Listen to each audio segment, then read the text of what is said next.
কম এইরকম অবস্থান থেকে আবার সুস্থ অবস্থায় ফেরত আসে, তবে সম্ভাবনা আছে, খুব কম কিন্তু সম্ভাবনা আছে।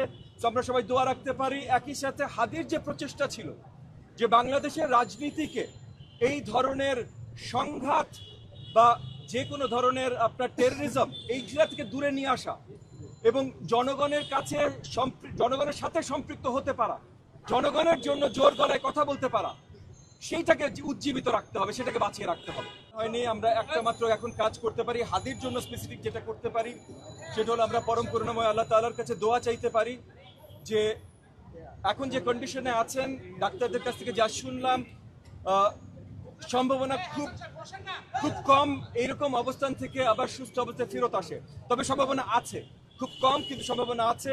তো আমরা সবাই দোয়া রাখতে পারি। একই সাথে হাদির যে প্রচেষ্টা ছিল যে বাংলাদেশের রাজনীতিকে এই ধরনের সংঘাত বা যে কোনো ধরনের আপনার টেররিজম এইগুলা থেকে দূরে নিয়ে আসা এবং জনগণের কাছে জনগণের সাথে সম্পৃক্ত হতে পারা, জনগণের জন্য জোর গলায় কথা বলতে পারা, সেইটাকে উজ্জীবিত রাখতে হবে, সেটাকে বাঁচিয়ে রাখতে হবে। আমাদের কাছে পরিষ্কার যে হাদির উপরে যে আক্রমণ হয়েছে, এটা পুরনো ফ্যাসিবাদের যে শক্তি ছিল তারা নতুন আরো অনেকের সাথে হয়তো মিলিত হয়েছে, হয়তো তাদের যে পেশি শক্তি ছিল, তাদের যে অর্থনৈতিক শক্তি ছিল, সেগুলো তারা অপব্যবহার করছে। সেগুলোর মাধ্যমে আজকে হাদির উপরে বা গতকাল হাদির উপরে এই আক্রমণ হয়েছে এবং এই আক্রমণ শুধু হাদির উপরে না, আমাদের সকলের উপরে। কারণ এটা আমরা ধরেই নিতে পারি শুরু মাত্র, কিন্তু এই শুরু থেকে আমরা অন্য কোথাও এটা যেতে দিতে পারি না। সরকারের অনেক বড় দায়িত্ব আছে, সরকারের দায়িত্ব ছিল হাদির উপরে যেন এই ধরনের আক্রমণ হতে না পারে। কারণ এমন খুব শক্তভাবে তৈরি করে বিদেশি শক্তি এনে বা অনেক কিছু করে হাদির উপরে আক্রমণ কিন্তু হয়নি। পরিচিত ফোর্সেসের মাধ্যমে, পরিচিত সন্ত্রাসীর মাধ্যমে এই ঘটনাটা ঘটানো হয়েছে। তো এইটা আসলে হয়তো আগে থেকেই বন্ধ করা যেতে পারত, কিন্তু আমাদের সরকার করে নাই। এরপরে যেন আর কারোর উপরে না হয়, কারণ আমরা পরিষ্কার দেখতে পাচ্ছি যে এইটা একটা প্রচেষ্টা আগামী নির্বাচনকে প্রশ্নবিদ্ধ করবার জন্য বা বানচাল করার প্রচেষ্টা। এই প্রচেষ্টা করে কারা লাভবান হতে পারে, তাহলে তারাই এটার সাথে সম্পৃক্ত। তো তাদেরকে থামানোর জায়গা থেকে আমাদের সকলকে কাজ করতে হবে। আমরা হাদির জন্য দোয়া রাখবো। আর এই যে হাদির উপরে এই ধরনের আক্রমণ করে দেশের গণতন্ত্র এবং হাদিরও যে স্বপ্ন ছিল সেটাকে যেভাবে যারা নস্যাৎ করে দিতে চায়, তাদের প্রচেষ্টাকেও আমাদের একদম ভঙ্গুর করে দিতে হবে। এই দুইটা আমাদের এখন দায়িত্ব। জি জি, আমার মনে হয় ওইটা যেহেতু এগেন আওয়ামী লীগ মানে ওই ভারত থেকে আওয়ামী লীগ এবং ছাত্রলীগের সাথে সম্পৃক্ত ছিল, হাদির উপরে হামলায় যাকে আখ্যায়িত করা হয়েছে সেও ছাত্রলীগের সাথে সম্পৃক্ত। আমি একেবারেই অবাক হব না যদি পুরো একই সূত্রে গাঁথা থাকে এবং যেটা আমি নিজেও মনে করছি, যেটা শুধুমাত্র হাদির উপরে হামলা না, বাইরের আগেরটা আরো হালকা, যেন আমি বেঁচে গেছি, বাট শুধুমাত্র আমার উপরে হামলা ছিল না, এটা তাদের পরিকল্পিত হয়তো বড় একটা প্ল্যানের অংশ, যেন আগামী নির্বাচনটা বানচাল করে দেওয়া যেতে পারে। তো এখানে শক্তভাবে আমাদের সকলকে এই জায়গা নিতে হবে, সকলকে দাঁড়াতে হবে।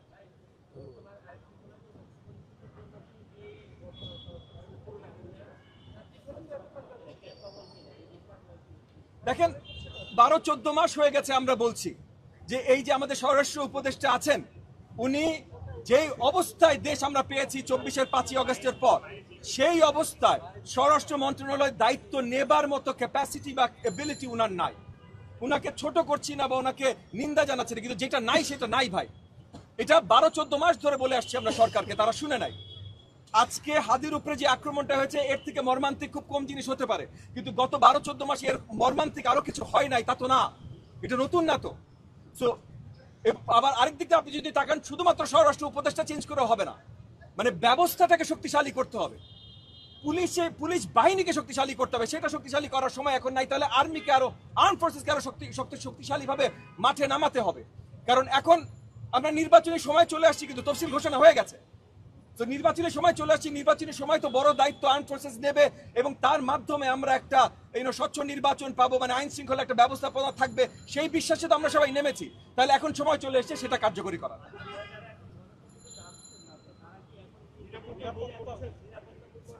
দেখেন, নিরাপত্তা বোধ তো প্রথম থেকে একটু কম করছিলাম, গতকালের পর সেটার দুশ্চিন্তা তো আমাদের সকলের বেড়েছে। আমি নিজে তো মোহাম্মদপুর এলাকায় আছি, মানে সন্ত্রাসের জন্য সবচেয়ে বেশি পরিচিত যে এলাকা, আমি নিজে তো ওই এলাকায় আছি।